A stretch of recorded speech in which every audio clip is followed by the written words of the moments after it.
மனதோடு விளையாடும் ஆண்டு. இது ஆண்டு பலனை தான் கொடுக்குறேன். ஏஎம்டி பாசிட்டிவ் அன்புள்ளங்களுக்கு இந்த ஆண்டு இந்த பலனையும் நீங்கள் மனதில் வைத்துக்கொண்டு பிகோவ் பண்ணணும். எந்த ஒரு காரியத்தை செய்யும் பொழுதும் அவருடைய மனது அதில் இன்வால்மெண்ட்டோடு மனம் செயல் இணைந்து செயல்படுறப்ப தான் அந்த காரியம் உன்னதமாக இருக்கும்.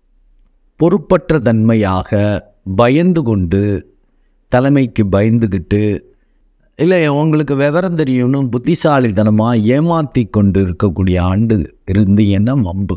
ஒரு மனமற்ற நிலைங்கிறதும் சமநிலைங்கிறதும் ஒன்றும் வித்தியாசம் கிடையாது. அதை எப்படி உணர முடியும் அப்படின்னாக்கா, ஒரு இதில் நெகட்டிவாக ஒருத்தவங்க வெடுக்குன்னு திட்டுறாங்க அப்படின்னா உடனே நம்ம அவங்களுக்கு பதில் இது வெடுக்குன்னு நீங்களும் கோவப்பட்டு பேசுகிறது, வேகமாக பேசுகிறது, அப்படி பேசுகிறது இல்லாமல், இல்லை ஒருத்தவங்க மிரட்டுறாங்கன்னா பயந்துட்டு அப்படியே ஆஃப் ஆகிறது இல்லாமல் ஒரு சமநிலையில். இப்போ நீங்கள் கோவப்படுற ஆளாக இருந்தால் அந்த சுச்சுவேஷனுக்கு கோவப்படுறீங்கன்னாலும் நீங்கள் கோவப்படுறதை நீங்களே பார்ப்பீங்க.